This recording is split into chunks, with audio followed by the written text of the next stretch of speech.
अगदी जलद व अचूक बातम्यांसाठी पाहत रहा महामीडिया 24 सदैव तत्पर। शिरोली एमआयडीसी पोलीस ठाण्याच्या हद्दीतील गुन्हेगारींचे समूळ उच्चाटन करण्यासाठी पोलिसांनी कठोर पावले उचलली आहेत।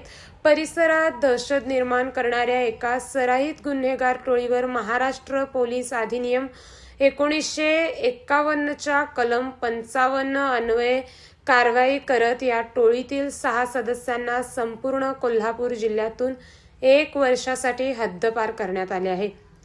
शरीराविरुद्ध व मालाविरुद्ध गुन्हे करणारे तसेच बेकायदेशीर अग्निशस्त्र व जीवघेणे हत्यारे बाळगून नागरिकांमध्ये दहशत निर्माण करणाऱ्या गुन्हेगारांवर कडक कारवाई करण्याचे आदेश कोल्हापूरचे पोलीस अधीक्षक श्री निलोत्पाल यांनी दिले होते। या सूचनेनुसार अप्पर पोलीस अधीक्षक अण्णासाहेब जाधव आणि करवीरचे उपविभागीय पोलीस अधिकारी अप्पासाहेब पवार यांच्या मार्गदर्शनाखाली शिरोली एमआयडीसीचे सहाय्यक पोलीस निरीक्षक सुनील गायकवाड व त्यांच्या पथकाने ही धडक कारवाई केली।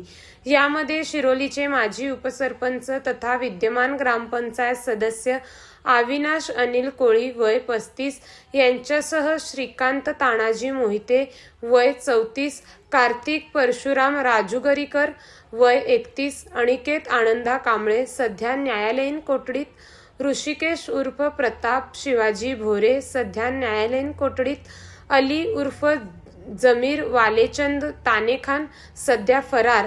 जे लोक सध्या न्यायालयीन कोठडीत आहेत किंवा फरार आहेत ते बाहेर येताच त्यांना तत्काळ हद्दपारीचे आदेश लागू होतील असे पोलीस प्रशासनाकडून स्पष्ट करण्यात आले आहे। माजी उपसरपंच सारख्या राजकीय पदाधिकाऱ्यांवर आणि त्याच्यावर झालेल्या या कारवाईमुळे शिरोली परिसरात एकच खळबळ उडाली आहे। पोलिसाच्या या कारवाईचे सर्व स्तरातून स्वागत होत असून यामुळे गुन्हेगारी प्रवृत्तीच्या लोकांवर वाचक निर्माण झाला आहे। दरम्यान काही महिन्यापूर्वी टोळी युद्धात सामील असलेल्या 5 जणांना 2 जिल्ह्यातून हद्दपार करण्यात आले होते।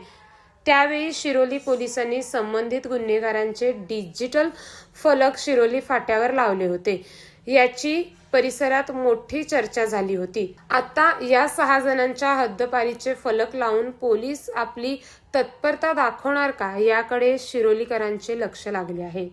तर मग चला सबस्क्राइब करायला विसरू नका महामीडिया 24 न्यूज चॅनलला। महामीडिया 24 सदैव तत्पर।